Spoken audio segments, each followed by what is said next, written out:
नमस्ते। गायत्री मंत्र एक साथ उच्चारण करेंगे।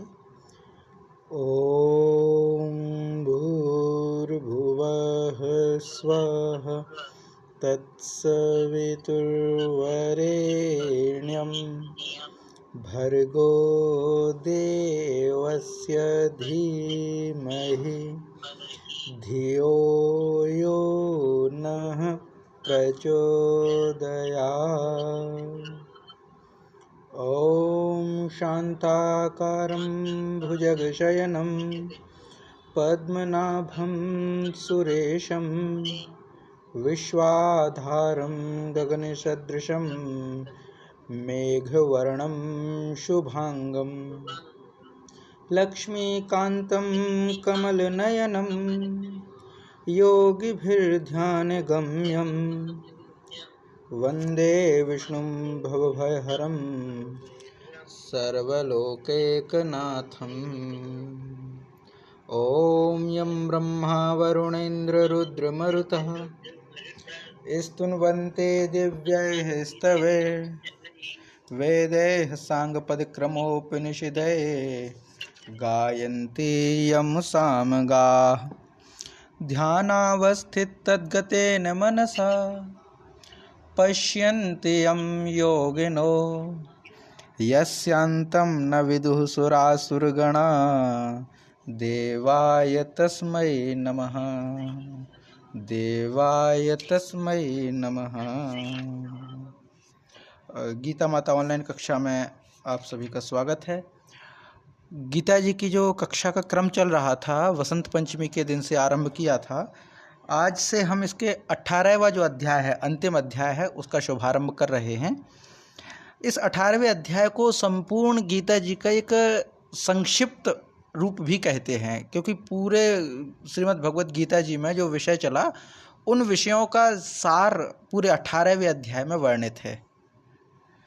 इसमें सभी विषयों को पुनः रिपीट होंगे और एक ऐसी स्थिति बनेगी जो अर्जुन को युद्ध करने के लिए तैयार करेगी, क्योंकि इससे पहले अर्जुन अपनी जिज्ञासाओं को प्रश्न करते आ रहे हैं और भगवान श्री कृष्ण उनके प्रश्नों का उत्तर देते आए हैं।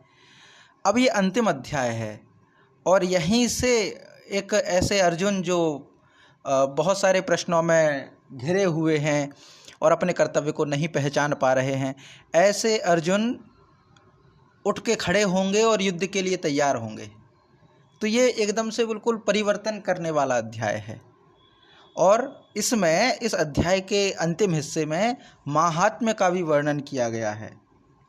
गीता जी का माहात्म्य क्या है, क्यों सुनना चाहिए, इनका क्या प्रयोजन है, ये भी इस अध्याय का हिस्सा है।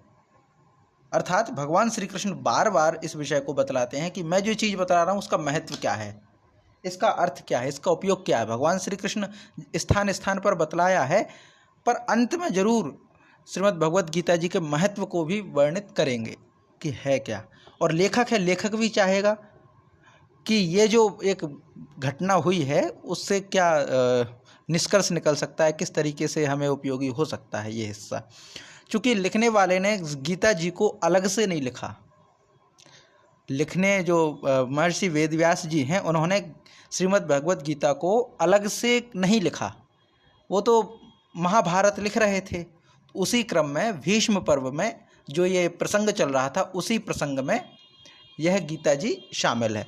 भीष्म पर्व में ही ये गीता जी आई हुई हैं। ये जो प्रसंग आया है, पर इतना महत्व का है, इतना महत्वपूर्ण है कि एक हारे हुए व्यक्ति को लड़ने के लिए तैयार कर देता है, उसमें उत्साह वर्धन करता है। तो फिर इस हिस्से को हमने एक अलग से मान लिया और इसकी मान्यता बहुत बड़ी है और उसको हम एक सम्मान की दृष्टि से देखते हैं। तो आज जो हम 18वां अध्याय आरंभ कर रहे हैं, और ये जो 18वां जो अध्याय है इसका नाम है मोक्ष संन्यास योग। मोक्ष का विषय और संन्यास का विषय क्या है, इसको समझाएंगे। तो इस विषय में सबसे पहला जो प्रश्न है, क्योंकि मोक्ष भी है और संन्यास भी है, सबसे पहले अर्जुन की जिज्ञासा यहाँ सामने आएगी। अर्जुन प्रश्न करते हैं संन्यास और त्याग को लेकर के। क्योंकि ये विषय कुछ ऐसे लगेंगे जो पहले हम कर चुके हैं, वही विषय कुछ रिपीट होंगे, कुछ नया इसमें सीखने को मिलेगा। तो भगवान श्री कृष्ण से अर्जुन प्रश्न करते हैं, कहते हैं, अर्जुन उवाच है संन्यासस्य महाबाहो, संन्यासस्य महाबाहो तत्त्वमिच्छामि वेदितुम, तत्त्वमिच्छामि वेदितुम, त्यागस्य च ऋषिकेश, त्यागस्य च ऋषिकेश, पृथक् केशि निषूदनः, पृथक् केशि निषूदनः। तो संन्यासस्य महाबाहो तत्त्वमिच्छामि वेदितुम, त्यागस्य च ऋषिकेश, पृथक् केशि निषूदनः।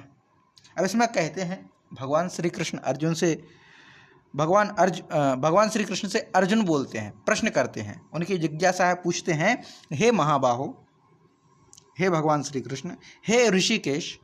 ऋषिकेश के अर्थ बताया था कि इंद्रियों के जो स्वामी, ऋषि का मतलब होता है इंद्रियां, और ईश माने होता है स्वामी, तो इंद्रियों के जो स्वामी है वो ऋषिकेश। तो ये हो गया। तो ऋषिकेश अर्थात हे स्वामी, हे महाबाहो, हे अंतर्यामी, केशि निषूदन, केशि निषूदन, ये भी पर्याय है भगवान श्री कृष्ण का। तो यहाँ पे 3 जो शब्द प्रयोग किए गए हैं वो भगवान श्री कृष्ण के ही विशेषण हैं। भगवान श्री कृष्ण को ही पुकारा गया है कि हे महाबाहो, ऋषिकेश, केशि निषूदन, हे अंतर्यामी, हे महाबाहो, हे वासुदेव।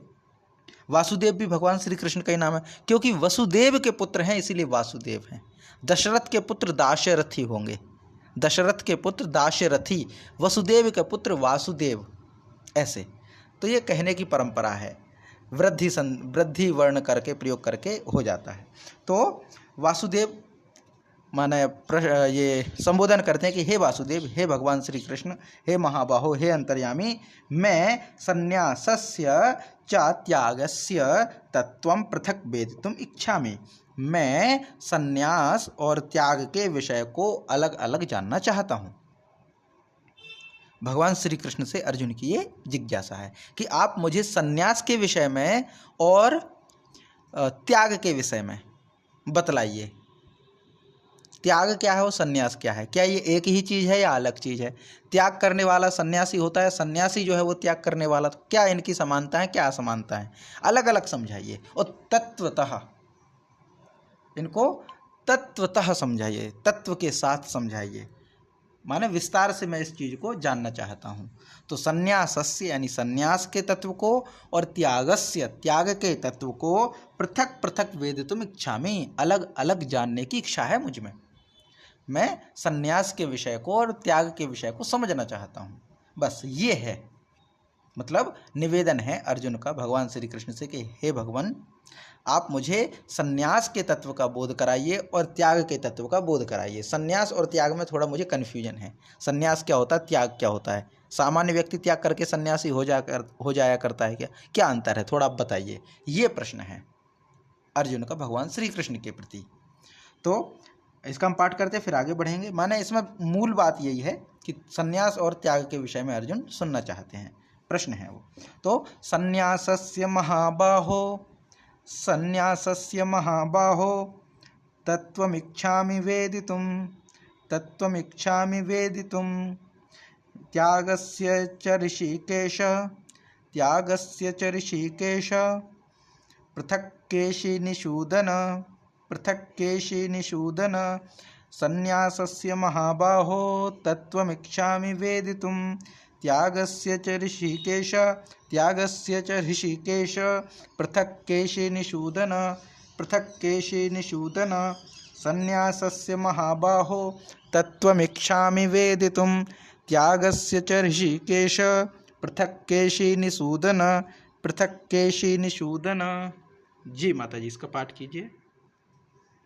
संन्यासस्य महाबाहो, संन्यासस्य महाबाहो तत्त्वमिच्छामि वेदितुं, तत्त्वमिच्छामि वेदितुं, त्यागस्य च ऋषिकेश, त्यागस्य च ऋषिकेश, पृथक् केशि निषूदन, पृथक् केशि निषूदन। जय माँ। तो अब भगवान श्री कृष्ण के प्रति अर्जुन के प्रश्न हैं त्याग और संन्यास के विषय में, और उसमें एक और बात कही गई कि मैं जानना तो चाहता हूँ लेकिन तत्व के साथ। तत्व मतलब संपूर्णता, पूरी विस्तार से जानना चाहता हूँ। कुछ शेष ना रहे, इस तरह से। तो भगवान श्री कृष्ण भी उस विषय को बड़े विस्तार से समझाएंगे। तो त्याग के विषय में जब भगवान श्री कृष्ण अर्जुन को समझाते हैं तो भगवान श्री कृष्ण अब यहाँ से बोलते हैं, श्री भगवान वाच्य है, काम्यानाम कर्मणाम न्यासम, काम्यानाम कर्मणाम न्यासम संन्यासम कवयो विदुः, काम्यानाम कर्मणाम न्यासम संन्यासम कवयो विदुः, सर्वकर्म फलत्यागम, सर्वकर्म फलत्यागम प्राहुस्त्यागम विचक्षणा। पहले अपनी बात कहने से पहले वह बताते हैं कि अन्य लोग त्याग के विषय में क्या कहते हैं, त्याग के विषय में क्या समाज में धारणाएं हैं। और ये जो समझाने की विधि है कि पहले से आधारित जो मान्यताएं हैं उनको पहले जो सुनने वाला है उसके सामने वो चीज़ रखो, जिसको हम कहते हैं या तो खंडन कीजिए या मंडन कीजिए। दो चीज़ें होती है, खंडन करना माने जो परंपरा चली आ रही है, जो विचार चला आ रहा है उसको निरस्त कर दिया जाए, असिद्ध कर दिया जाए कि अनुपयोगी है ये, या फिर उसकी प्रशंसा कर दी जाए कि ये बहुत अच्छा है। जब हम साहित्य दर्पण पढ़ते हैं तो साहित्य दर्पण में आचार्य विश्वनाथ जी ने बहुत सारे जो काव्यशास्त्री आचार्य थे उनके मतों का खंडन किया है। काव्य के विषय में अलग अलग आचार्यों के अलग अलग मत थे, उन सबको खंडन किया है कि ये ऐसा मानते हैं, ये ऐसा कहते हैं, ये ऐसा कहते हैं, इसमें ये कमी है, इसमें ये अच्छाई है, इस तरह से। तो वैसे ही भगवान श्री कृष्ण पहले त्याग के विषय में समाज में क्या प्रचलित है, कौन क्या कहता है, उस विषय में कहते हैं कि काम्यानाम कर्मणाम न्यासम, काम्यानाम कर्मणाम न्यासम संन्यासम कवयो विदुः, सर्व कर्म फल त्यागम प्राहुस्त्यागम विचक्षणा, सर्व कर्म फल त्यागम प्राहुस्त्यागम विचक्षणा। इसका मतलब क्या है? कहते हैं कि हे अर्जुन, जब अर्जुन ने प्रश्न पूछा तो भगवान बोलते हैं कि हे अर्जुन, कवयः, कवयः माने कवि एक वचन और कवयः बहुवचन होता है। तो कवयः माने कविजन, कविजन का मतलब क्या है? कवि का मतलब यहाँ पे कवि मतलब ये पोएट से नहीं है, कवि का अर्थ यहाँ पर है ज्ञानी व्यक्ति से, क्योंकि बहुत जगह स्थानों पर कवि शब्द प्रयोग है ज्ञानी के लिए, जो ज्ञान में उत्तम हो वह कवि है। तो यहाँ पे जो कहा गया कवयः, कवयः माने पंडित जन, जो ज्ञानी है, जिनको ज्ञान है। तो पंडित जन तो यानी कवयः काम्यानाम कर्मणाम न्यासम संन्यासम विदुः, पंडित जन जो हैं माने जो थोड़े बहुत बुद्धिमान हैं वो लोग क्या कहते हैं कि काम्य कर्मों को त्याग, काम्य कर्मों को त्याग ही संन्यास है, कामनाओं वाले कर्मों को त्याग कर दो वही संन्यास है। माने जो कुछ विद्वान लोग हैं वो क्या मानते हैं कि काम्य कर्मों का त्याग कर दीजिए, काम्यानाम कर्मणाम न्यासम, न्यासम माने त्याग करना, वही संन्यास है। काम्य कर्मों के त्याग को ही संन्यास कहते हैं। पंडित जन तो काम्य कर्मों के, अब काम्य कर्म का मतलब क्या है? कामनाओं से जुड़ा हुआ कर्म। कामनाओं से जुड़ा हुआ कर्म से मतलब क्या है? जो हमारे परिवार की इच्छाओं में हो, जैसे स्त्री पुत्र धन आदि प्रिय वस्तु की प्राप्ति के लिए, संकट आदि रोग की निवृत्ति के लिए जो यज्ञ दान तप उपासना आदि कर्म किए जाते हैं उनका नाम काम्य कर्म है। मतलब किसी कामना से जो कर्म किए जाएं वो काम्य कर्म है। स्त्री की कामना, परिवार की कामना, पुत्र की कामना, धन की कामना, अन्य प्रिय वस्तुओं की प्राप्ति के लिए करें, या फिर कोई संकट आ गया हो, रोग आ गया हो तो उसके लिए हम यज्ञ करें, दान करें, कोई अन्य कर्म करें, तो वो काम्य कर्म है। क्योंकि कर्म के मूल में कामना है, इच्छा है कि इस कर्म को करने का आधार ये है, अगर हमें ये चीज़ होती या ये चीज़ ना होती तो हम ये कर्म ना करते। अगर पुत्र होता तो शायद पुत्रेष्ट यज्ञ कोई ना करता, अगर राज्य होता तो राजसूय यज्ञ कोई ना करता, अगर धरती को चाह ना होती, राज्य की वृद्धि की चाह ना होती तो शायद अश्वमेध यज्ञ कोई ना करता। और कोई रोग हो जाते हैं तो फिर यज्ञ करते हैं, भूत प्रेत बाधा आ जाती है तो उसके लिए भी झाड़ फूक करवाते रहते हैं। तो ये जो कर्म है वो काम्य कर्म कहलाते हैं, माने कामनाओं के लिए। तो कहते हैं कि काम्य कर्मों का त्याग कर देना ही संन्यास है, ऐसा बुद्धिमान लोग कहते हैं, कवि जन कहते हैं। यहाँ कवि का अर्थ पंडित जन से है, विद्वान जन से है। तो काम्यानाम कर्मणाम न्यासम, न्यासम माने त्याग, काम्यानाम माने काम्य, कर्मणाम माने कर्मों का, काम्य कर्मों के त्याग को संन्यासम कवयो विदुः, वही संन्यास माने त्याग ही संन्यास है, ऐसा विद्वान जन जानते हैं या कहते हैं, समझते हैं। अब आगे क्या कहते हैं, ये तो हो गया संन्यास के विषय में। आगे कहते हैं सर्व कर्म फल त्यागम, सर्व कर्म फल त्यागम प्राहुस्त्यागम विचक्षणा। अब कहते हैं कि विचक्षणा, विचक्षणा माने जिनके विचार चक्षु हैं, चक्षणा विचक्षणा माने ऐसे जो थोड़े बहुत विचारशील हैं, विचार करते हैं, पढ़े हुए को, समझे हुए को, देखे हुए को विचार करते, चिंतन करते हैं, तो उनके लिए कहा गया विचक्षणा माने विचार कुशल पुरुष, जो थोड़े बहुत विचारशील हैं। वह व्यक्ति क्या मानते हैं, तो कहते हैं सर्व कर्म फल त्यागम, त्यागम प्राहु, सर्व कर्म फल त्यागम, त्यागम माने सभी कर्मों के फलों का त्याग ही त्याग है। ये दोनों की बात कह दी, एक तो विद्वान जन और एक विचार कुशल व्यक्ति, दोनों यहाँ पे आ गया। तो विद्वान जन तो ये कहते हैं कि काम्य कर्मों का त्याग ही संन्यास है, विचार कुशल व्यक्ति कहते हैं कि सभी कर्मों के फल का त्याग, सभी कर्मों के फल का त्याग ही त्याग है, माने जितने भी कर्म हम करते हैं उन सभी कर्मों के फल की इच्छा त्याग देना, यही त्याग है। जो हमने कर्म किया उसके फल को, फल की इच्छा ना रखो कि इसका फल हमें मिले, अच्छा मिले बुरा मिले कैसा भी मिले, उसकी इच्छा ना रखो, यही त्याग है। कौन मानते हैं ऐसा, विचक्षणा, विचक्षणा माने विचार कुशल पुरुष। तो जो विचार कुशल पुरुष हैं, जो थोड़े बुद्धिमान ज़्यादा हैं, समझदार हैं, वह मानते हैं कि सभी कर्मों के फल का त्याग ही त्याग है। और जो पंडित जन है, ज्ञानी जन है, वो मानते हैं कि काम्य कर्मों का त्याग ही संन्यास है। ये दोनों में अंतर है कि काम्यानाम कर्मणाम न्यासम संन्यासम कवयो विदुः सर्व कर्म फल त्यागम प्राहुस्त्यागम विचक्षणा, प्राहुस्त्यागम विचक्षणा। तो ये पूरा है कि काम्यानाम कर्मणाम न्यासम, काम्य कर्मों का त्याग ही संन्यास है, ऐसा कवि जन कहते हैं। और सर्व कर्म फल त्यागम प्राहुस्त्यागम विचक्षणा, और जो विचार कुशल व्यक्ति हैं वो कहते हैं कि सभी कर्मों के फल का त्याग ही त्याग है। ये स्पष्ट यहाँ पे भगवान बोलते हैं। तो दूसरा श्लोक यहाँ पे होता है कि काम्यानाम कर्मणाम न्यासम, काम्यानाम कर्मणाम न्यासम संन्यासम कवयो विदुः, काम्यानाम कर्मणाम न्यासम संन्यासम कवयो विदुः सर्व कर्म फल त्यागम, सर्व कर्म फल त्यागम प्राहुस्त्यागम विचक्षणाः, प्राहुस्त्यागम विचक्षणाः काम्यानां कर्मणां न्यासं संन्यासं कवयो विदुः सर्व कर्म फल त्यागम प्राहुस्त्यागम विचक्षणाः, प्राहुस्त्यागम विचक्षणाः। जी, काम्यानां कर्मणां न्यासं संन्यासं कवयो विदुः सर्वकर्म फलत्यागं प्राहुस्त्यागं विचक्षणाः।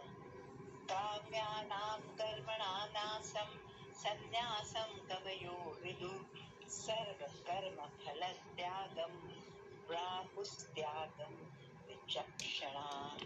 जय मां। जय मां।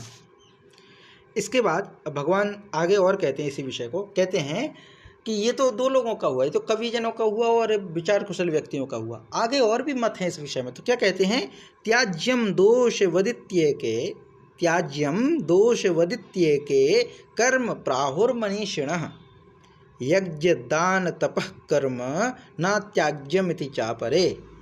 अब ये और है, इसमें क्या कहते हैं, त्याज्यम दोष विदित्येके, वदित्येके एके मनीषिणः, कई एक मनीष, मनीषिणा माने विद्वान, कई एक विद्वान ऐसे हैं जो क्या कहते हैं, इति माने ऐसा, प्राहु माने कहते हैं, एके मनीषिणः, एके मनीषिणः इति प्राहु, कुछ एक विद्वान जो हैं, मनीषी माने विद्वान हैं, जो मनन चिंतन करते हैं। तो कुछ एक विद्वान ऐसे भी हैं जो कहते हैं, क्या कहते हैं कि कर्म दोषवत त्याज्यम, जो कर्म है वही दोषयुक्त है, इसीलिए कर्म को त्यागो।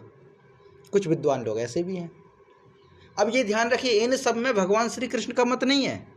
अब कोई कह देगा कि भाई गीता जी में तो ये बातें लिखी हैं, इसी को कह सकता है कि कर्म दोषवत त्याज्यम, कर्म ही दोषवत है इसीलिए इसको त्यागो, ये भी तो लिखा है।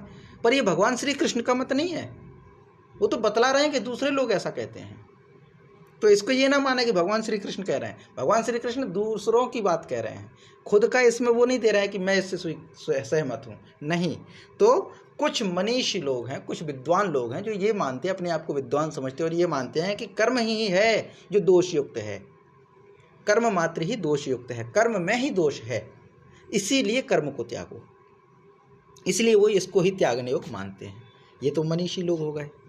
माने एके मनीषिणः इति प्राहु, कुछ एक विद्वान ऐसा भी कहते हैं कि कर्म दोषवत त्याज्यम, कर्म ही दोषयुक्त है, इसीलिए इसको ही त्यागना चाहिए। और अन्य लोग क्या कहते हैं, दूसरे और विद्वान हैं कुछ, सबके अलग अलग विचार हैं, सब एक जैसे थोड़ी ना होते, विचार एक जैसे नहीं होते, किसी का विचार अलग होता है, किसी का विचार अलग होता है। तो और विचार करने के लिए सब स्वतंत्र हैं। भारतीय संस्कृति की यही तो खूबसूरती है कि वो हर एक विचारों का सम्मान करता है, अपने विचार का पालन करता है। हमें जो विचार लगे उसका हम पालन करें, फॉलो करें, और सामने का जो विचार है उसकी बस थोड़ी बहुत एक समझदारी के साथ व्याख्या कर दें, आलोचना कर दें, वहाँ तक तो ठीक है। व्यक्ति से नफरत ना हो, उस विचार को मानने वालों से नफरत ना हो, कि जैसा हम माने वैसे ही तुम मानो, और हम जिसको नहीं मानते उसको तुम ना मानो, ऐसा नहीं होता। तो ये थोड़ी विशेषताएं हैं। तो दूसरे विचार वाले विद्वान कहते हैं, क्या कहते हैं, वो कहते हैं, दूसरे विद्वान इति आहु, इस प्रकार कहते हैं कि यज्ञ दान तपः कर्म न त्याज्यम। दूसरे विद्वान कहते हैं कि यज्ञ हैं, दान है, तप रूप कर्म है, ये त्यागने योग्य नहीं है। माने वो कहते हैं कि ठीक है, कर्म तो दोषवत है, इसलिए कर्म को त्याग दो। फिर कहते हैं कि नहीं, यज्ञ है, दान है, तप है, ये जो कर्म है ये तो करने चाहिए, क्योंकि ये त्यागने योग्य नहीं है। इसी में अलग अलग मत हो गए। तो ये श्लोक भी दो हिस्सों में बट गया। माने कुछ एक मनीषी लोग हैं, वो कहते हैं कि कर्म ही दोषवत है, इसीलिए कर्म को ही त्यागो, यही त्यागने योग्य है। लेकिन कुछ विद्वान ऐसे हैं जो कहते हैं कि नहीं, सभी कर्म नहीं, यज्ञ दान तप जो हैं ये त्यागने योग्य नहीं है, ये तो करने योग्य हैं। ये दूसरे विद्वानों की बात है। तो सभी विद्वान अलग अलग हैं, अलग अलग बात कहते ही हैं। वायु पुराण का एक श्लोक आता है बहुत सुंदर, उसमें कहते हैं कि मुंडे मुंडे मतिर्भिन्ना कुंडे कुंडे नवम पयः, मुंडे मुंडे मतिर्भिन्ना कुंडे कुंडे नवम पयः, जातो जातो नवाश्चारः नवा वाणी मुखे मुखे। ये भिन्नता है, मुंडे मुंडे मतिर्भिन्ना, माने हर एक मस्तिष्क की जो मति है, बुद्धि है, वो भिन्न है। तो जब मति भिन्न है तो मत ऐक्य होना भी असंभव वाली बात है। एक मत तो हो ही नहीं सकता, किसी का कोई मत होगा, किसी का कोई मत होगा, कोई विचार होगा, किसी का कोई विचार होगा। इसीलिए ये है। तो सबके अलग अलग अपने अपने विचार हैं। त्याग के विषय में किसी के कोई और विचार हैं, किसी के कोई और विचार हैं। संन्यास के कोई और विचार हैं, किसी के कोई और विचार हैं। बस हमें क्या लगता है वो अपनी बात स्पष्ट करके समाप्त, हाथ जोड़ लीजिए कि भाई सामने वाले के उसमें क्यों पड़े कि नहीं, हम तुम्हें अपने अनुकूल ढाल के रहेंगे, हम छोड़ेंगे नहीं जब तक तुम हमारी बात नहीं मानोगे। ये तरह की नहीं होना चाहिए। तो विद्वान कुछ मानते हैं कि त्याग कर्म ही दोषयुक्त है। इसीलिए तो फिर पहले जो है यहाँ से बातें होती थी, वहाँ से बातें होती थी, जो शास्त्रार्थ होता था ये अपनी बात कहते थे, वो अपनी बात कहते थे। तो ये शास्त्रार्थ चलता था ज्ञान के आधार पर, विज्ञान के आधार पर। तो एक विद्वान ने कह दिया कि कर्म मात्र दोषयुक्त है, इसलिए वह त्यागना चाहिए। दूसरे विद्वान कहते हैं कि यज्ञ दान तप रूप जो कर्म है वह त्यागने योग्य नहीं है। तो त्याज्यम दोषवदित्येके, त्याज्यम दोषवदित्येके कर्म प्राहुर्मनीषिणः, कर्म प्राहुर्मनीषिणः। यज्ञ दान तपः कर्म, यज्ञ दान तपः कर्म न त्याज्यमिति चापरे, न त्याज्यमिति चापरे। त्याज्यम दोषवदित्येके, त्याज्यम दोषवदित्येके कर्म प्राहुर्मनीषिणः, कर्म प्राहुर्मनीषिणः। यज्ञ दान तपः कर्म, यज्ञ दान तपः कर्म न त्याज्यमिति चापरे, न त्याज्यमिति चापरे। जी, इसका पाठ कीजिए माता जी।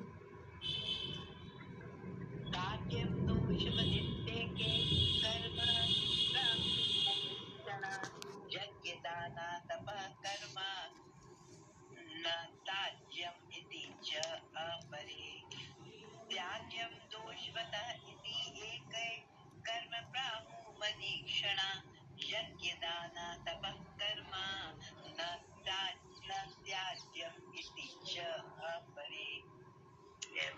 जय मां। ये कुछ समझ नहीं आ रहा है। जी सारे कर्म त्याग दो, वो सन्यास है। और जो कामना वाले कर्म है और फल वाले कर्म है, उनको भी त्याग दो। तो दोनों तो एक ही बात नहीं है। अभी जो भगवान श्री कृष्ण कह रहे हैं अर्जुन को, ये भगवान श्री कृष्ण अपनी बात नहीं कह रहे हैं। अलग अलग व्यक्ति हैं, कुछ विद्वान हैं। एक विद्वान निकले, उन्होंने ये कह दिया कि भाई जो त्याग है आपका, काम्य कर्मों का त्याग संन्यास है, वो उनका मानना है। एक कोई विद्वान है, माने उनका एक ग्रुप है। दूसरे कुछ विद्वान निकले, वो इस तरह से कहते हैं कि सभी कर्मों के फल को त्याग करना ही त्याग होता है। कुछ न कुछ, हाँ, कामना वाले कर्मों का भी त्याग कर दो, सभी फल के इच्छा वाले कर्मों का त्याग कर दो, मतलब सभी कर्मों का त्याग कर दो। एक कहते हैं कि सिर्फ कर्मों का त्याग नहीं, कर्मों का त्याग करेंगे तो करेंगे क्या? कुछ भी ना करें। वही तो उनका मानना है। वो कहते हैं, कुछ ऐसी भी विचारधारा है जो कहते हैं कि बस भगवान का श्रवण करते रहो, मनन करते रहो, राम राम राम राम रटते रहो, हिमालय पहुंच करके तप करो। कुछ ऐसे भी हैं जो कहते हैं कर्म में फंसने की जरूरत नहीं है, कर्म करो ही मत। दुनिया में रह के कर्म तो करना पड़ेगा। वो तो हम समझ रहे हैं करना पड़ेगा, पर कुछ लोग ऐसे भी पड़े रहते हैं ना, जो भिक्षाटन करके जीवन जी लेते हो। कहते क्या जरूरत है कुछ कर्म करने की, पुरुषार्थ करने की क्या आवश्यकता है। वो कहेंगे भगवान सब कर लेंगे, जो हो रहा है अच्छा हो रहा है, आगे होगा और भी अच्छा होगा, तुम क्यों व्यर्थ चिंता करते हो। वो इस तरह से भी बोलते हैं। तुम क्या लाए थे, क्या ले जाओगे, तुम्हारा क्या चला गया, तुमने क्या पाया था, क्या कमाया था, इसीलिए मत लड़ो, छोड़ दो जो हो रहा है। ऐसे भी लोग हैं। तो भिन्न भिन्न विचार हैं। तो भगवान श्री कृष्ण अर्जुन को वही बतला रहे हैं कि कुछ लोग हैं जो मानते हैं कि काम्य कर्मों को छोड़ दिया जाए तो वही सन्यास है। कुछ लोग मानते हैं कि सभी कर्मों के फल को त्याग दिया जाए, वही सन्यास है। कुछ लोग मानते हैं कि कर्म ही त्याग दो क्योंकि कर्म में ही दोष है, ऐसा मानते हैं। कुछ लोग हैं जो कहते हैं कि यज्ञ दान तप रूप तो करना चाहिए, बाकी सब त्याग दो। यज्ञ कर लो, दान कर लो, तप कर लो, इसके अलावा सब त्याग दो। तो ऐसे चार लोगों का, चार सिद्धांतों को बतलाया भगवान श्री कृष्ण ने अलग अलग। अब वो भगवान सहमत हैं ये नहीं कह रहे हम, अभी तो भगवान ने कहा कि कुछ लोग ऐसा कहते हैं। अब भगवान क्या कहते हैं वो अगले श्लोक में आने वाला है, जो ज़्यादा प्रामाणिक है, वो अब आने वाला है। अभी तक तो 2 श्लोकों में भगवान ने 4 तरह के लोगों की बात बताई है, विद्वानों की बात बताई, और उसमें भी उनको मूर्ख नहीं कहा। ये और बड़ी बात है, भले सहमत हो या ना हो, मूर्ख नहीं कहा, विद्वान कहा। कोई विद्वान ऐसा कहता है, कोई विद्वान ऐसा कहता है, कोई विद्वान ऐसा कहता है, पर निश्चित क्या है वो मैं कहता हूँ।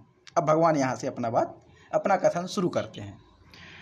तो भगवान यहाँ से बोलते हैं कि निश्चयं शृणु मे तत्र, निश्चयं शृणु मे तत्र त्यागे भरत सत्तमम्, सत्तम, निश्चयं शृणु मे तत्र त्यागे भरत सत्तम, त्यागो ही पुरुष व्याघ्र, त्यागो ही पुरुष व्याघ्र त्रिविध समप्रकीर्तितः, त्रिविध संप्रकीर्तितः। निश्चयं शृणु मे तत्र त्यागे भरत सत्तम, त्यागो ही पुरुष व्याघ्र त्रिविध समप्रकीर्तितः, त्रिविध समप्रकीर्तितः। अब भगवान क्या कहते, परंतु, अब वो कहते अपनी बात, परंतु हे पुरुष व्याघ्र माने हे पुरुष श्रेष्ठ, पुरुष में श्रेष्ठ, हे पुरुष श्रेष्ठ, भरत सत्तम माने अर्जुन, भरत सत्तम माने अर्जुन, अर्जुन के लिए संबोधन है। पुरुष व्याघ्र भरत सत्तम, हे पुरुषों में श्रेष्ठ अर्जुन। अब सुनो आगे क्या कहते हैं, कहते तत्र त्यागे, उस त्याग में, किसमें, माने एक तो सन्यास और त्याग दोनों में से पहले त्याग के विषय में कहते तत्र, तत्र माने क्या, उस विषय में, किस विषय में, तत्र माने वहाँ, वहाँ कहाँ, तो 2 विषय चल रहे थे, एक सन्यास का और एक त्याग का, एक सन्यास का विषय और एक त्याग का विषय। तो कहते हैं तत्र माने उसमें, त्यागे त्याग के विषय में, त्याग के विषय में तू जो है, मे माने मेरा, निश्चय माने निश्चय, शृणु माने सुन, माने मेरा मत तू निश्चय पूर्वक सुन, मत माने विचार। सन्यास और त्याग के विषय में अर्जुन के प्रश्न थे, तो भगवान श्री कृष्ण ने 4 तरह की बातें कर दी। अब कहते हैं ये तो लोगों की बातें हैं, विद्वानों की बातें हैं, पर सन्यास और त्याग के विषय में सबसे पहले त्याग के विषय में मेरे विचार सुन, निश्चय पूर्वक सुन, ये है। तो पुरुष व्याघ्र भरत सत्तम माने पुरुषों में श्रेष्ठ, हे अर्जुन, तत्र माने सन्यास और त्याग के विषय में जो विचार चल रहे थे, जो मैंने अभी 4 बातें बताई, उनमें से त्यागे माने सबसे पहले त्याग के विषय में, मे माने मेरा जो मत है, निश्चय मत, निश्चयम सुनो, मेरा निश्चय मत है जिस पर मैं दृढ़ हूँ, ऐसा जो मत है उसको सुन। क्यों? क्योंकि त्यागः त्रिविध संप्रकीर्तिता, त्याग भी 3 प्रकार का होता है, क्योंकि त्याग भी 3 प्रकार का होता है, सात्विक, राजसिक, तामसिक। सात्विक भेद से, राजसिक भेद से यानी राजस भेद से, और तामस भेद से। सत्वरजतम तो पहले से पढ़ते आ रहे, काफ़ी पिछले श्लोकों से चला आ रहा है ये तो अध्यायों में। तो जिस प्रकार सात्विक, राजसिक, तामसिक दान होता है, तप होता है, यज्ञ होता है, वैसे ही सात्विक, राजसिक, तामसिक त्याग भी होता है। इसीलिए भगवान कहते हैं कि सबसे पहले त्याग के विषय में मुझसे जो मेरा जो मत है उसको सुन, क्योंकि त्याग भी 3 प्रकार से बांटा गया है। सात्विक, राजस और तामस भेद से त्याग भी 3 प्रकार का कहा गया है, ये यहाँ पर है। तो निश्चयम शृणु मे तत्र त्यागे भरत सत्तम त्यागो ही पुरुष व्याघ्र त्रिविधा समप्रकीर्तिता। त्रिविधा 3 प्रकार से समप्रकीर्तिता कहा गया है। त्याग माने त्याग को, त्याग जो है वो 3 प्रकार से कहा गया है। त्याग के विषय में अगर मैं अपनी बात कहूँ तो कहते हैं कि त्याग 3 विचार से कहा गया, 3 प्रकार का त्याग है, जिसको मैं अब कहूँगा उसको ध्यान से सुनना, ये भगवान श्री कृष्ण अर्जुन को कहते हैं। और ये बात बार बार कह रहे हैं, हमने देखा है क्लास करते समय, गीता जी की कक्षा करते समय, कि भगवान श्री कृष्ण बार बार अर्जुन से कहते हैं कि ध्यान से सुन, मेरी बात को सुन, अब मैं ऐसा कहूँगा, अब मैं ऐसा, माने ध्यान आकर्षित करते कि अब ध्यान से सुनना मैं क्या बता रहा हूँ। अभी तो दूसरों की बातें थी, वो नहीं भी सुनते तो काम चल जाता, पर अब जो है वो मेरे विचार है, इसीलिए ध्यान से सुनना कि त्याग जो है, क्योंकि 3 प्रकार के त्याग बताए गए हैं, सात्विक त्याग, राजस त्याग, तामस त्याग, 3 प्रकार के त्याग हैं। अब उनके विषय में क्या कुछ कहते तो अगले श्लोक में आएगा। तो अभी ये इतना ही है कि निश्चयम शृणु मे तत्र, निश्चयम माने निश्चय पूर्वक, शृणु माने सुनो, मे माने मुझे, तत्र माने उन विचारों में, कौन से? त्यागे भरत सत्तम, हे भरत सत्तम, हे अर्जुन, त्याग के विषय में मुझे सुन। त्यागो ही पुरुषा व्याघ्र, पुरुष व्याघ्र है, नरश्रेष्ठ है, पुरुषों में श्रेष्ठ, त्यागो ही यानी त्याग ही त्रिविधम संप्रकीर्तिता, 3 प्रकार से कहा गया है। तो निश्चयम शृणु मे तत्र, निश्चयम शृणु मे तत्र त्यागे भरत सत्तम, त्यागे भरत सत्तम त्यागो ही पुरुष व्याघ्र, त्यागो ही पुरुष व्याघ्र त्रिविध समप्रकीर्तितः, त्रिविध समप्रकीर्तितः। निश्चयं शृणु मे तत्र, निश्चयं शृणु मे तत्र त्यागे भरत सत्तम, त्यागे भरत सत्तम त्यागो ही पुरुष व्याघ्र, त्यागो ही पुरुष व्याघ्र त्रिविध समप्रकीर्तितः, त्रिविध समप्रकीर्तितः। जी, इसका पाठ कीजिए, फिर आगे बढ़ते हैं।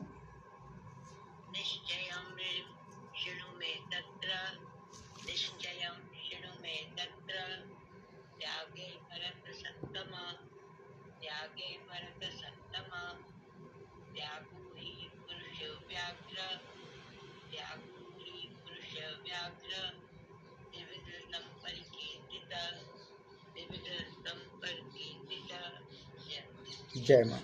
अभी हो गया। इससे पहले भगवान ने जो पिछले विद्वानों की कुछ बातें कोट की थी कि कुछ ऐसे कहते, कुछ ऐसे कहते, कुछ ऐसे कहते, तो सबसे पहले जो गलत था, सबसे गलत जिसका विरोध में, तो उसकी बात सुधारेंगे। तो सबसे पहले एक ने क्या कह दिया था? सभी कर्मों का त्याग कर दो। फिर किसी ने रोका था कि नहीं, यज्ञ कर्म तप वाले को नहीं त्याग करना, ऐसा। तो अब यहाँ पे फिर कहते हैं कि यज्ञ दान तपः कर्म न त्याज्यम कार्यमेव तत्, यज्ञ दान तपः कर्म, यज्ञ दान तपः कर्म न त्याज्यम कार्यमेव तत्, न त्याज्यम कार्यमेव तत् यज्ञो दान तपश्चैव पावनानि मनीषिणाम, पावनानि मनीषिणाम। तो एक थे जिन्होंने कहते थे सभी कर्मों को त्याग दो, क्योंकि कर्म में ही दोष है, कर्म में ही दोष है, इसीलिए सभी कर्मों को त्याग दो। तो वहाँ रोकते हैं, कहते हैं कि नहीं, यज्ञ दान तपः कर्म न त्याज्यम कार्यमेव तत् यज्ञो दान तपश्चैव पावनानि मनीषिणाम। तो कहते हैं कि यज्ञ हो, दान तप कर्म है, यज्ञ दान तप रूप जो कर्म है, ना त्याज्यम, वह त्याग करने योग्य नहीं है। यज्ञ है, दान है, तप है, ये त्यागने योग्य नहीं है। क्यों नहीं है? बल्कि यह तो अवश्य कर्तव्य है, ये तो जरूर करना ही चाहिए। तत्एव कार्यम, कार्य माने अवश्य करना चाहिए, तत् माने वह, एव माने निश्चित ही, कार्य माने करना चाहिए। यज्ञ दान तप कर्म त्यागने योग्य नहीं है, उसको करने योग्य है, त्याग नहीं करना है इन कर्मों का। यज्ञ दान तप को त्यागना नहीं है, यह करने योग्य है। क्यों करने योग्य? क्योंकि यज्ञ दान च तप एव, यज्ञ है, दान है और तप ही है जो मनीषिणाम पावनानि, जो सभी विद्वानों को, बुद्धिमान पुरुषों को पवित्र करता है। यज्ञ से बुद्धिमान पवित्र होते हैं, दान से धन पवित्र होता है, तप से शरीर पवित्र होता है, यज्ञ से समाज पवित्र होता है। तो यज्ञ है, दान है, तप है, यह विद्वानों को, बुद्धिमानों को पवित्र करता है। इसलिए ये तो बिल्कुल भी नहीं त्यागना चाहिए, ये तो अवश्य करना चाहिए। तो वो जो कह रहे थे कि सभी कर्म ही त्याग दो, नहीं, वहाँ पर रोक दिया, उस विचार से सहमत नहीं है भगवान। तो कहते हैं यज्ञ दान तपः कर्म, यज्ञ दान तपः कर्म ना त्याज्यम, माने इनको त्यागने योग्य नहीं है, बल्कि तो कार्यमेव तत्, तत्एव कार्यम, वही तो करना चाहिए। तत् माने वह, एव माने ही, कार्यम माने करने योग्य है। यज्ञो दान तपश्चैव, यज्ञ दान और तप ही हैं जो पावनानि मनीषिणाम, जो मनुष्यों को, विद्वानों को, बुद्धिमानों को पवित्र करते हैं, पावनानि। तो यहाँ पे ये कह दिया कि यज्ञ दान तप जो हैं यह मनीषी जनों को, माने विद्वानों को, बुद्धिमानों को पवित्र करते हैं, इसीलिए ये करने योग्य कर्म हैं। तो यज्ञ दान तप कर्म न त्याज्यम कार्यमेव तत्, तो यज्ञ है, दान है, तप है, ये त्याज्य योग्य नहीं है, बल्कि ये तो करने योग्य है। क्योंकि यज्ञ दान तपः चैव पावनानि मनीषिणाम, क्योंकि इससे, तप से, यज्ञ से, दान से मनीषी लोग, विद्वान लोग जो है पवित्र होते हैं। अब विद्वान यानी बुद्धिमान किसको कहा? बुद्धिमान माने क्या? तो कहते वह मनुष्य जो बुद्धिमान है, जो फल और आसक्ति को त्याग कर केवल भगवद अर्थ कर्म करता है, उसको बुद्धिमान कहा गया है। जो भगवान के लिए समर्पित होना चाहता है, उसके लिए यज्ञ तप और दान पवित्र करता है। जो भगवान के प्रति समर्पित होना चाहता है, भाई भगवान के प्रति समर्पित होंगे तो पवित्र तो होना चाहिए ना, पावन होना चाहिए, पवित्रता होनी चाहिए, शारीरिक पवित्रता हो, मानसिक पवित्रता हो, माने आध्यात्मिक अंतःकरण की पवित्रता भी तो होनी चाहिए। तो उसके लिए आवश्यक है कि आप यज्ञ दान और तप करें, इससे पवित्र होंगे, ये पवित्रता देने वाले हैं। इसीलिए कभी भी यज्ञ दान तप का त्याग नहीं करना चाहिए, वह तो करने योग्य कर्म है, क्योंकि इससे विद्वान यानी बुद्धिमान मनुष्य पवित्र होते हैं। ये भगवान ने एक सिद्धांत का, ये भगवान के अपने विचार हैं, अब ये किसी और के नहीं है, इसीलिए अर्जुन को समझाते कि ध्यान से सुनना। तो ये हो गया, माने यज्ञ दान तपः कर्म, यज्ञ दान तपः कर्म न त्याज्यम कार्यमेव तत्, न त्याज्यम कार्यमेव तत्, यज्ञो दानं तपश्चैव, यज्ञो दानं तपश्चैव पावनानि मनीषिणां, पावनानि मनीषिणां, यज्ञ दान तपः कर्म, यज्ञ दान तपः कर्म न त्याज्यम कार्यमेव तत्, न त्याज्यम कार्यमेव तत्, यज्ञो दानं तपश्चैव, यज्ञो दानं तपश्चैव पावनानि मनीषिणां, पावनानि मनीषिणां। जी, इसका पाठ कीजिए। यज्ञ दान तप कर्म न त्याज्यम कार्यमेव तत्, यज्ञो दानं तपश्चैव पावनानि मनीषिणां, यज्ञ दान तप कर्म न त्याज्यम कार्यमेव तत्, यज्ञो दानं तपश्चैव पावनानि मनीषिणां। जय माँ। अब इसके बाद अब आगे और कहते हैं भगवान त्याग के विषय में। अभी तो यज्ञ दान और कर्म के विषय में कह दिया, अब आगे और कहते हैं सामान्य कर्म जो होता है उसके त्याग के विषय में क्या कहते हैं। तो कहते हैं एतान्यपि तु कर्माणि संगम त्यक्त्वा फलानि च, एतान्यपि तु कर्माणि, एतान्यपि तु कर्माणि संगम त्यक्त्वा फलानि च, संगम त्यक्त्वा फलानि च कर्तव्यानिति मे पार्थ, कर्तव्यानिति मे पार्थ निश्चितम मतमुत्तमम, निश्चितम मतमुत्तमम। तो अब भगवान क्या कहते हैं अपने विषय में, इसलिए हे पार्थ एतानि, एतानि माने कौन? तो यज्ञ दान तप रूपी जो कर्म हैं उनको, तथा अन्यानि अपि कर्माणि, और भी संपूर्ण जो कर्तव्य कर्म हैं उनको, संगम चा फलानि त्यक्त्वा, आसक्ति और फलों को त्याग करके, कर्तव्यानि करना चाहिए। इति में निश्चितम उत्तमम मतम, यह मेरा निश्चित और उत्तम मत है।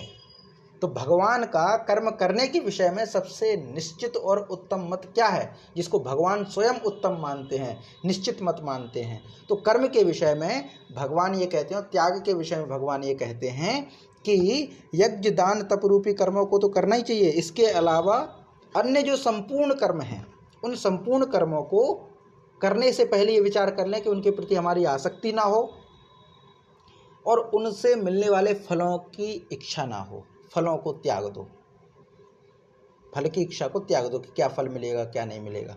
तो फलों का त्याग करना चाहिए और आसक्ति का त्याग करना चाहिए। माने कर्मों को हमें आसक्त होकर के नहीं करना चाहिए। कोई कर्म हम करें तो आसक्ति मान करके ना करें, माने उसमें लगाव ना हो कि अगर वह कर्म जो है असफल हो गया तो फिर दुख होगा उत्पन्न। फल अगर लिया हमने, कर्म किया, ठीक है, फल अगर हमने स्वीकार किया तो वह या तो अच्छा होगा या बुरा होगा। अच्छा वही होता है जो इंद्रियों को अच्छा लगे, बुरा वही होगा जो इंद्रियों को अच्छा ना लगे, पर कर्म का फल तो मिलेगा। वो कर्म का फल फिर भोगना पड़ेगा, उससे बच नहीं सकते हैं, तो फिर बंधन बनेगा। तो इसीलिए भगवान श्री कृष्ण कहते हैं कि मेरा निश्चित मत यही है कि यज्ञ दान तप रूपी कर्म करो, या फिर अन्य जो भी संपूर्ण कर्तव्य माने करने योग्य जो कर्म है, ऐसे नहीं जो अकर्तव्य हैं, माने हमारी इच्छा नहीं, आसक्ति नहीं, लेकिन फिर भी किसी का बुरा कर दिया, नहीं, पहले कह दिया कर्तव्य कर्म, कर्माणि माने कौन से कर्म, तो कर्तव्य कर्म जो करने योग्य हैं, शास्त्रों में करने की अनुमति दी गई है, ऐसे कर्मों को करने से पहले उनके प्रति आसक्ति और फल का त्याग होना चाहिए।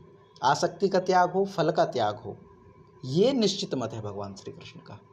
यज्ञ करो, दान करो, तप करो या अन्य कोई उचित कर्म करो, लेकिन आसक्ति का त्याग और फल का त्याग, दो चीज़ें कही गई हैं, फल का त्याग और आसक्ति का त्याग। फल का त्याग और आसक्ति का त्याग, दोनों त्याग जब होंगे तब भगवान श्री कृष्ण के मत में हम श्रेष्ठ होंगे। तो ये यहाँ पे कहा गया है। तो यज्ञ दान तप के विषय में तो पहले कह चुके कि ये तो पवित्र करते हैं, इसीलिए इनको तो करना ही चाहिए, पर इसके अलावा ये कर्म हो या अन्य कर्म हो, ऐसा नहीं है कि यज्ञ कर्म में फल की इच्छा रख लो, वो फल प्राप्त कर लो, नहीं, यज्ञ करें तब भी फल की इच्छा नहीं होनी चाहिए। फल की इच्छा तो कभी हो ही नहीं, आसक्ति तो कभी हो ही नहीं। यज्ञ हो तो उसकी भी आसक्ति नहीं, तप हो तो उसकी भी आसक्ति नहीं, और दान हो तो उसकी भी आसक्ति नहीं, और ना ही फल की इच्छा हो, कोई से भी कर्म हो। तो ये कहा गया है कि यज्ञ दान तप रूपी कर्म करो या अन्य कर्म करो तो सबसे पहले आसक्ति का त्याग, कर्मों का त्याग, ये सबसे पहले कर्म नहीं, फलों का त्याग, आसक्ति का त्याग और फलों का त्याग, ये होना चाहिए।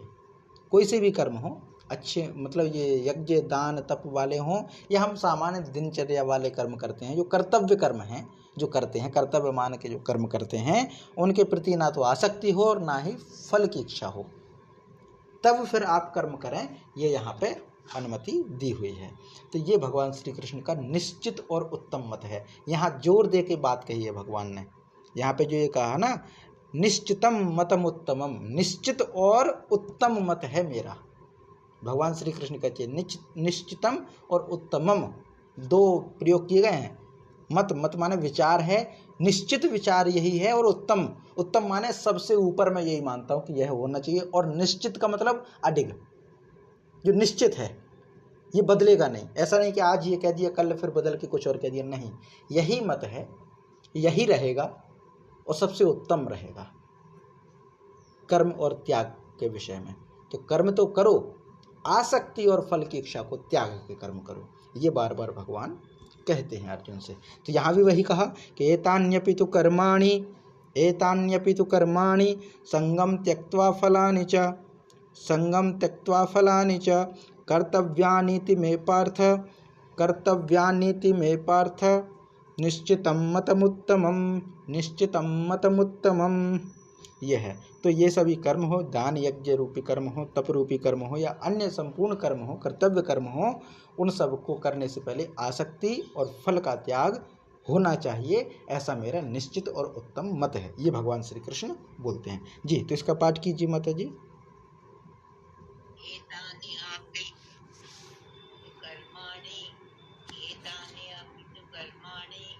संगम त्यक्त्वा फलानि च कर्तव्यानीति मे पार्थ कर्तव्यानीति मे पार्थ निश्चितं मतमं उत्तमं निश्चितं मतमं उत्तमम। जय मां। गुरु जी जी ने सारे डाउट क्लियर कर दिए। जी कृष्ण जी ने सब डाउट क्लियर कर दिए कि सब कर्म करो, फल की इच्छा नहीं करो। हाँ, सभी कर्तव्य रूपी कर्म तो हमें करना ही है। अब जैसे माता पिता हैं, उनकी सेवा करनी है, तो कहाँ से उनके लिए हम सुविधा जुटा पाएंगे? अन्न कहाँ से लाएंगे? भिक्षा मांग के लाएंगे क्या? भगवान श्री कृष्ण के मन में ऐसा तो नहीं था ना कि मैं एक भिक्षुक समाज तैयार कर दूं कि सब भिक्षा ही लेते रहें, या घर बना के ही ना रहें, या उद्योग धंधे सब चौपट हो जाएं। ऐसा तो नहीं चाहते थे। उन्होंने कहा सब करो, पर आसक्ति और फल त्याग दो। ये था, ये मूल विद्वानों की बात थोड़ी कंफ्यूजिंग थी। हाँ, कृष्ण जी ने क्लैरिफाई कर दिया उस चीज़ को, क्योंकि ये चीज़ पहले से भी कई जगह तो हमने भी सुना है इस तरह से कि गीता जी माने सब कुछ छोड़ दो, सन्यासी बना दो, सब कुछ परिवार वगैरह छोड़ दो। कभी भी इसीलिए तो बहुत ज़्यादा ये रहा। कई बार ऐसा होता है, कोई बच्चा गीता जी पढ़ना शुरू करे तो उसके आसपास के लोग उसके माता पिता को कहना शुरू कर देते हैं, अरे बाबा जी ना बन जाए, गीता जी पढ़ रहा है, घर परिवार छोड़ के ना भाग जाए। ये मिथक समाज में बहुत गहरे है, जो ये मानते आए हैं कि गीता जी माने बाबा बनाने वाली है, सभी कर्मों को छोड़ के भाग जाएगा। ये वही लोग हैं जो गीता जी की गलत विश्लेषण कर देते, व्याख्या कर देते हैं। भगवान श्री कृष्ण ने स्पष्ट कहा है। अब वो बच्चा जब ये चीज़ पढ़ेगा, उसको अगर ये व्याख्या मिलेगी कि भगवान श्री कृष्ण कहते हैं कि बस कर्म तो सब करो, जो अच्छे कर्म हैं वो करो, पर आसक्ति में मत फंसो कि नहीं मैं तो यही कर्म करूँगा, ये आसक्ति है। और फल में मत फंसो कि मैंने तो इतना चाहा था, ये मिला नहीं। क्योंकि जब ये आसक्ति और जो ये आएगा, आसक्ति और फल की इच्छा रहेगी, तो फिर व्यक्ति डिमोटिवेट होगा, वहीं से फिर वो टूटना शुरू होगा, वहीं से वो थकना शुरू होगा, वहीं से ज़िंदगी की जंग हारना शुरू होगा। तो ये मनोवैज्ञानिक बहुत आधार पे ये बात कही है कि अपने कर्म के प्रति आसक्ति ना हो, ईमानदारी तो हो, आसक्ति ना हो। आसक्ति बहुत गलत चीज़ है, लगाव ना हो कर्म से उतना कि इसके बिना हम कुछ ही नहीं है, नहीं। और दूसरा जो फल की इच्छा कि हमने कर्म कर दिया तो उसके फल हमें उतना ही चाहिए, हमने ये चीज़ जो है बोधी खेत में, अब हमें इतना ही फल चाहिए, ऐसी कामना नहीं। क्योंकि जिंदगी एक तरफा नहीं होती, स्ट्रेट फॉरवर्ड नहीं होती, उथल पुथल रहते हैं ज़िंदगी में, ऊपर नीचे होते रहते हैं। कभी हम बीज बोते हैं तो बारिश नहीं होती, कभी बाढ़ आ जाती है। ऐसे समय में फल की इच्छा रख के जीवन जीना बड़ा कष्टकारक है, बहुत तोड़ देता है व्यक्ति को। कोई बच्चा अगर ये पढ़ाई के लिए कहता है और ये कामना कर ले कि नहीं मुझे तो रिजल्ट में पास ही होना है, इसके अलावा कुछ नहीं है, या तो पास होऊंगा या मर जाऊंगा, तो वहाँ पे कहा नहीं नहीं, फल छोड़ दो, तुम तो मेहनत करो, भगवान के हवाले छोड़ दो। पास होगा तो ठीक है, नहीं हुए तो कुछ और करना, या फिर दोबारा मेहनत करना। तो वो होता है फल का त्याग, फल की इच्छा की त्याग। तो भगवान श्री कृष्ण यही कहते हैं कि कर्म तो करो, परीक्षा तो दो, तैयारी तो करो, पर फल से मत बंधो कि ये फल नहीं मिला तो मेरे लिए कुछ भी नहीं है। नहीं, फल के लिए इतने ज़्यादा लगाव में मत रहो। ये यहाँ पे क्लैरिफिकेशन भगवान श्री कृष्ण ने दिया, जो कि अन्य जो तथाकथित विद्वान हैं उनकी अपेक्षा बहुत अलग है। जो बाबा बनाने वाले हैं, गीता जी पढ़ा के बाबा जी बना देंगे, उनसे बहुत अलग है। यही ज्ञान आ जाए, अब यही अगर समाज में आ जाए ये चीज़ें, तो बहुत सारे परिवर्तन समाज में शुरू हो जाएंगे। बहुत सारे जो युवा वर्ग है जो भटकता फिर रहा है यहाँ वहाँ, और आकर्षण ज़्यादा आ जाता है, ये समाज में बहुत बड़ी दुविधा है। किसी एक कर्म के प्रति हम इतने जुड़ जाते हैं, और ये भारतीय समाज हो या सामान्य मनुष्य का स्वभाव हो, चूँकि आज की सबसे बड़ी समस्या है। हम देखें दिल्ली में तो ज़्यादातर ये चल ही रहा अभी कुछ समय से मैटर, IAS कोचिंग्स वाला लेकर के। तो अब हर एक बच्चे का ये सपना हो गया कि मैं IAS बनूं। क्यों? क्योंकि हमने दूसरे को देखा और देख करके हम उसके आकर्षण में आ गए हैं। अगर कोई कछुआ हिरण के जैसे उछलना शुरू कर दे, हिरण के जैसे सपने देखने लग जाए, तो नुकसान कछुए का ही है, हिरण का नहीं है। जो बच्चा अपने घर की ज़मीन बेच के आ रहा है ये सपना देख करके कि मैं IAS बनूंगा, और सपना क्यों, IAS क्यों बनना भाई?